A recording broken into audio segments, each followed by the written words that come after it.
राधे राधे दोस्तों, आप सभी कैसे हैं? राधा रानी की कृपा आप पर सदा बनी रहे, क्योंकि जिस इंसान पर राधा रानी की कृपा हो गई उससे भाग्यशाली और कोई नहीं है। दोस्तों, आज हम महादेव के राक्षस पुत्र जलंधर की कहानी सुनाऊंगी। तो बात तब की है जब एक बार इंद्रदेव कैलाश पर्वत पर महादेव से मिलने गए और वहां महादेव का अपमान किया। तब महादेव काफी क्रोधित हो गए।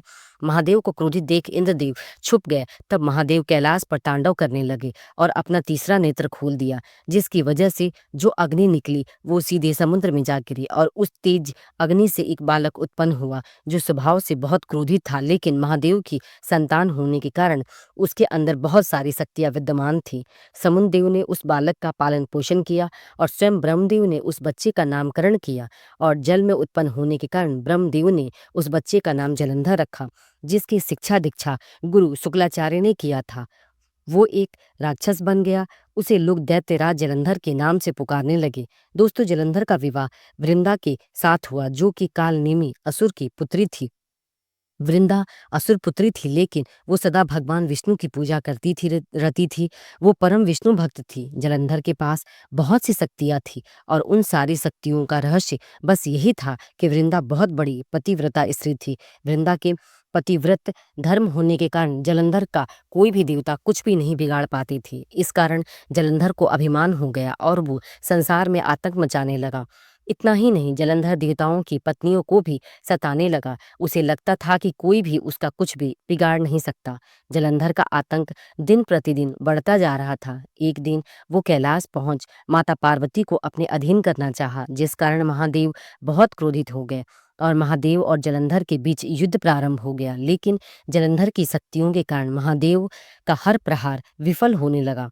दोस्तों, वृंदा जलंधर को युद्ध में जाने से पहले एक माला पहनाती थी, जिस माला में उसके पतिव्रत धर्म की रक्षा करता था। इसी कारण जलंधर का अत्याचार बढ़ रहा था। दोस्तों, माता लक्ष्मी ने भगवान विष्णु से यह वचन लिया था कि वे उनके भाई जलंधर को न मारे। इस कारण भगवान विष्णु जलंधर को नहीं मार सकते थे, क्योंकि माता लक्ष्मी समुद्र के मंथन से निकली थी। इस कारण समुद्र देव उनके पिता हुए। वैसे ही जलंधर के पिता भी समुद्र देव हुए। इस नाते माता लक्ष्मी और जलंधर भाई बहन हुए।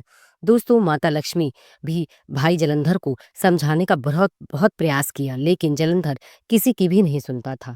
तब महादेव ने भगवान विष्णु से मदद मांगी कि जलंधर को हराने के लिए उसकी पत्नी वृंदा का पति धर्म को भंग करना होगा। तब भगवान विष्णु जलंधर का रूप धर वृंदा के पास गए। तब जैसे ही वृंदा ने जलंधर रूपी विष्णु भगवान के पैर छुए, उन्हें स्वामी कहा, वैसे ही इधर महादेव ने जलंधर का सर धड़ से अलग कर दिया। तब जलंधर का सिर वृंदा के पास गिरा। तब वृंदा को समझ आया कि यह कौन है जो मेरे पति बनकर आए हैं। तब भगवान विष्णु अपने रूप में पुनः आ गए। तब माता लक्ष्मी, महादेव और माता पार्वती वहां आ गए और सारी बात बताई कि वृंदा के पतिव्रत धर्म का गलत उपयोग कर जलंधर सबको परेशान कर रहा था। इसलिए विष्णु भगवान को यहाँ पर आना पड़ा।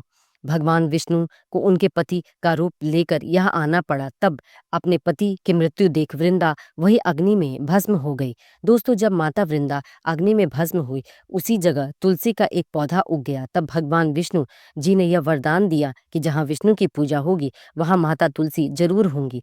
कोई भी भोग भगवान विष्णु को तब तक स्वीकार नहीं करेंगे जब तक कि उसमें तुलसी का भोग न लगे। दोस्तों, जब माता वृंदा का पतिव्रत धर्म भंग हुआ था, तब माता वृंदा ने भगवान विष्णु को श्राप देकर पत्थर बना दिया था। तब सभी भगवान वहां आकर माता वृंदा को समझाया। तब वृंदा ने विष्णु भगवान को माफ कर दिया। तुलसी के साथ उस काले पत्थर, जिन्हें हम सालिग्राम कहते हैं, वो सदा विराजमान रहेंगे। जो भी तुलसी के साथ भगवान सालिग्राम की पूजा करेंगे, उस पर सदा विष्णु और माता लक्ष्मी की कृपा बनी रहेगी। इसलिए हर घर में माता तुलसी की पूजा भगवान सालिग्राम के साथ की जाती है। दोस्तों, अगर आपको मेरी यह कहानी कैसी लगी, अगर अच्छी लगी हो तो प्लीज़ मेरे चैनल को लाइक, शेयर और सब्सक्राइब करें। प्रेम से बोलिए राधे राधे।